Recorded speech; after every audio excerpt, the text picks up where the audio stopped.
And those guys showed up there and saw this idiot, me, and went, "Ooh, we're just gonna gouge the garbage out of this guy." And they sure did. Yeah, Uh, 35,000 and we'll install a 30 ventilation system for you. 35? Are you kidding me? I got charged $65,000 to put in, I don't even remember at the time. It was just a small rooftop exhaust Holy unit jeez. for me on the side. He's like, "Hey, I got some creative ideas. I think we can get this done like way cheaper. Let's not even use the traditional methods that all these companies are suggesting. I think they're all full of shit." He's like, "Hey, you know what? I mean, I obviously know what I'm doing when it comes to HVAC.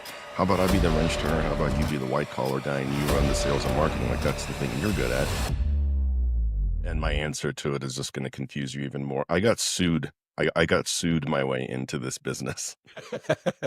It's very true. I literally got sued my way into this business. I'll wrap up this story quickly. So I was in the cigar business. I'm still in the cigar business after 22 years now.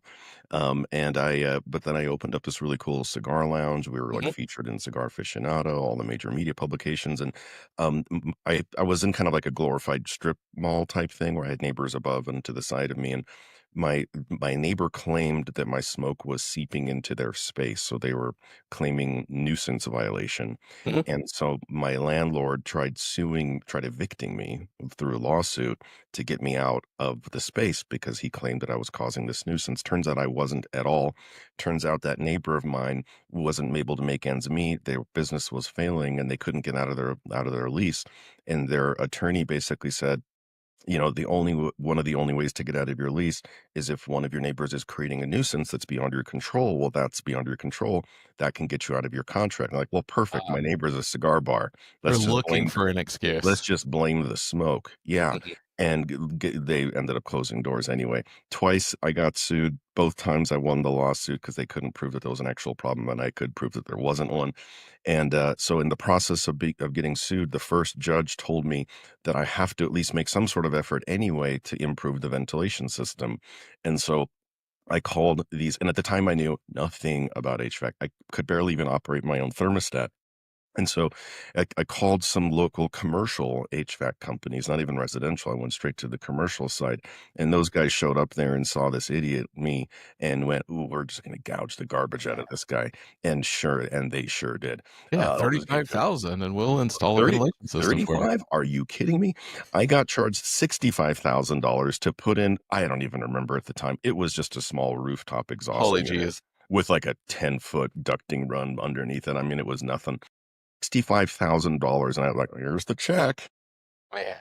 That happened to me twice, and then finally, on, like, with the 3rd round, the guy who showed up was, like, working for this company. He was, like, an independent contractor working for this company. Mhm. Lo and behold, he and I became, like, best friends pretty much, and he just kinda started showing up, just doing work for me on the side. He's like, "Hey, I got some creative ideas. I think we can get this done, like, way cheaper. Let's not even use the traditional methods that all these companies are suggesting. I think they're all full of shit. Mhm. Let's do this my way. I think I got a better idea." And he's super creative. He was like MacGyver MacGyver of of the HVAC. HVAC world. Yeah, he was totally MacGyver. No, I'm not kidding. He literally was tinkering, and he's patented multiple things since then. So Oh, very cool. yeah. And so sure enough, like he actually did come up with multiple solutions that would cost me like hundreds of dollars instead of tens of thousands of dollars. And lo and behold, they actually worked. And so then he approached me like maybe a couple of years later. He's like, "Hey, you know what? I mean, I obviously know what I'm doing when it comes to HVAC. How about I be the wrench turner? How about you be the white collar guy and you run the sales and marketing? Like that's the thing you're good at. Why don't you do that? I'll do my thing. We don't need to step on each other's toes. I'll let you run with it. You want to start an HVAC company?" And eventually I was like, "All right, let's do it." And so we built it from the ground up. So we Mhm. built, I mean, like I told you, I knew nothing. So I had to, I was reaching out to guys like you. I was reaching out to everyone that I could think of who I could just soak up as much information as I could. And I mean, you saw it in record time. I went from zero knowledge whatsoever to being pretty damn good, Yeah, no the whole doubt. sales and marketing department, concept of running an HVAC company. So, I mean, like, I miss it. We sold it and I miss it to this day. I miss the HVAC industry. So I'm glad that I'm in it, doing it now Mhm. on this side where I can help other companies because I really do miss it. Like, here's one of the reasons why solar is so funky. It's that first of all, in solar, it's a one and done sale, right? Mhm. Like the lifetime value of a solar customer is pretty much one time. Like you sell them solar for the most part once. Yeah, it's Maybe you'll get lucky. constantly refilling the bathtub. Maybe 10 years later, they'll sell the house and buy another one and call you back if they haven't lost your number and you haven't already moved And on you to a haven't gone different out of issue. business. Yeah, like, so the odds of that happening is, like, almost impossible. So, basically, it's a one and done thing, and so because of that and there's no maintenance, there's no warranty, there's no monthly maintenance plans or tune-ups or anything like that, so it's like it's literally done one and done. So in solar, there is no pipeline for sales guys to tap into to have a lead source. Mhm. So, unlike in HVAC or roofing or windows or whatever, you name it, all those other industries, your company that you work for has a pipeline of customers that probably need help in whatever way, right? They either need maintenance done or tune-ups done or whatever the case may be, right? Sure. Just Yeah, the depending on old your adage is what service drives sales.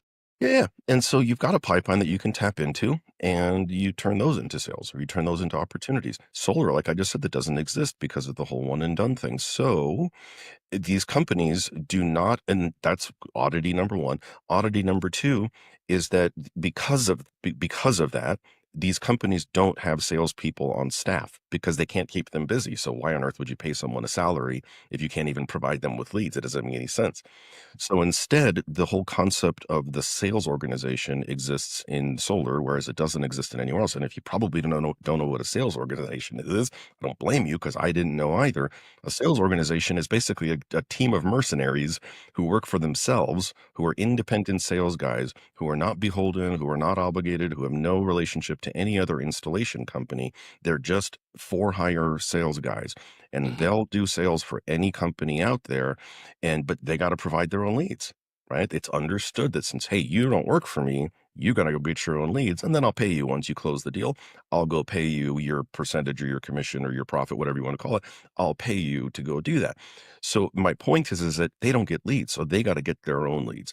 Mhm. Hence, why door knocking is such a common thing in the solar space because it works. I mean, it Mhm. just works, right? We can't argue that. It definitely works. Oh, A pain in the 100%. ass to Yeah, keep it's the paying. one of the highest ROIs for your effort, Holy costs hell. 0 to do, and Yeah.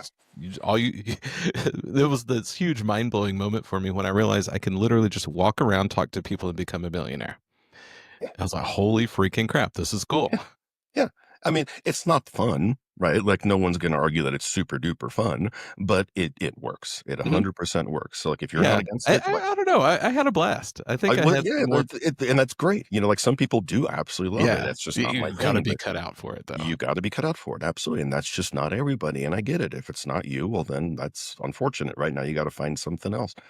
And so in solar, like I said, like in solar, you have to basically go door knock because unless you've got a bunch of disposable cash sitting around to come up with other creative ways to get leads, door knocking is your only other option. And then that's where I just invested all my time and effort was 100% into the lead gen. Now I had to learn how to sell it. So I became really, really good at that too, because I had to get good at that first. And then concurrently at the same time, I was building up my chops on the Right, lead right. generation side.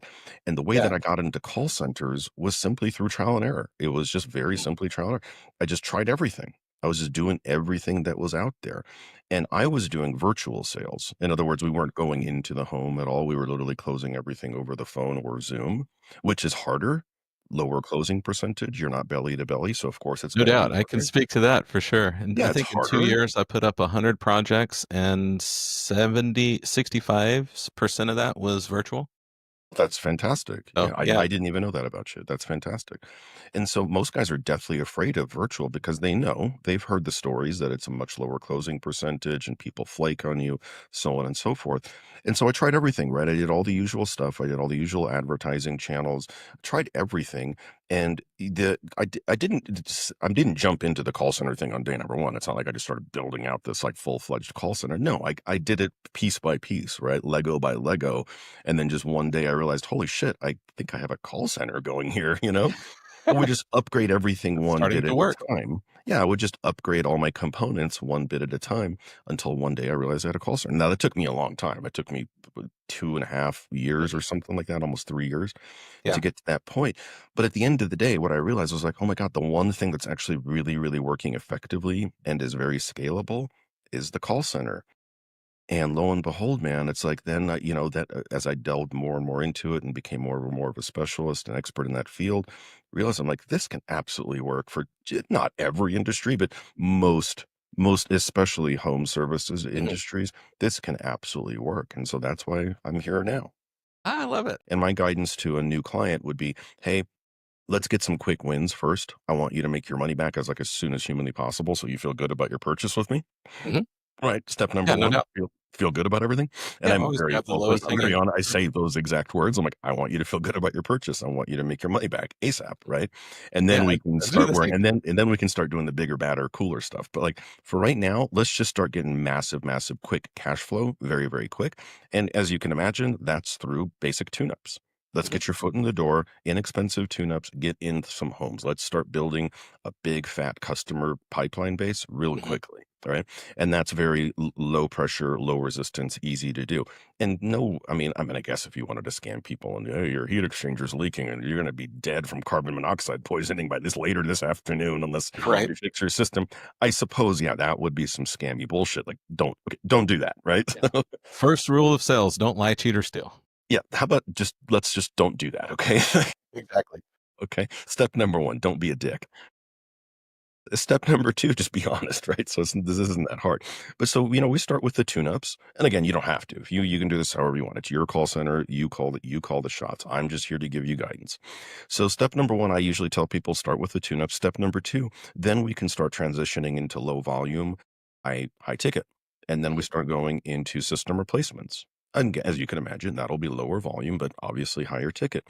And so I don't like starting there just because that can discourage people because it is a lower volume game, sure. as you can Mhm, imagine. And then so you asked another important question. I think probably the most important question you asked was like, this works, Peter? Like really? Like, because so many people think like that doesn't work. Come on, no one gives a shit. Like, who's going to answer their phone? Like, all right, fine, come out here from a cold call. And guess what?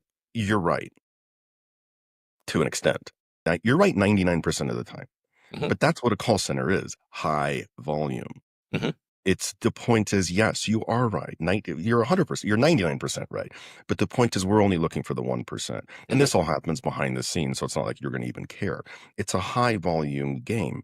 Our agents are generally making between 300 to 400 real live human contacts every single day. mhm. And they're only going to be booking 2, maybe 3 appointments a day.